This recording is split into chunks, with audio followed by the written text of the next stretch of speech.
నమస్కారం. జీసీఆర్జేవై వార్తావానికి స్వాగతం. ఈరోజు వార్తలను మీ ముందుకు తీసుకువచ్చింది ఆర్లయ తెలుగు విభాగము నుండి. ముందుగా కళాశాల వార్తలు. రేపు అనగా 7, 8, 9 తేదీల్లో ఉద్భవ్ ఫెస్ట్ నిర్వహించనున్నారు అని కళాశాల ప్రిన్సిపల్ డాక్టర్ రామచంద్ర ఆర్కే గారు తెలిపారు. అంతర్జాతీయ వార్తలు.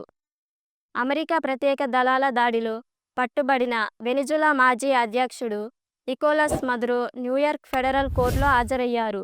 తనపై మోపిన నార్కో టెర్రరిజం ఆరోపణలను ఆయన తోసిపుచ్చారు.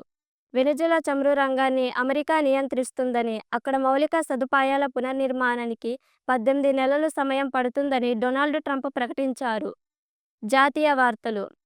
కేంద్ర మాజీ మంత్రి, కాంగ్రెస్ సీనియర్ నేత సురేష్ కల్మాడి పూనేరు ఈరోజు తెల్లవారుజామున తుదిశ్వాస విడిచారు. గత కొంతకాలంగా ఆయన అనారోగ్యంతో బాధపడుతున్నారు.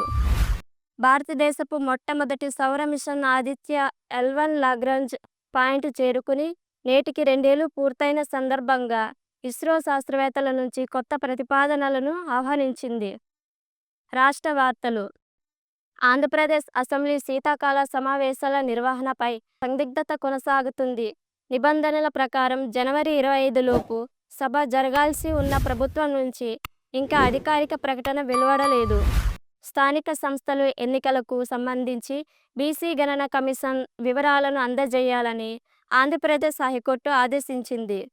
చివరగా వాతావరణం. రాష్ట్ర వ్యాప్తంగా ప్రధానంగా పొడి వాతావరణం నెలకొంది. తెల్లవారుజామున మరియు రాత్రి వేళల్లో కొన్ని చోట్ల పొగమంచు కురిసే అవకాశం ఉంది. ఇంతటితో ఈ వార్తలు సమాప్తం. ధన్యవాదాలు.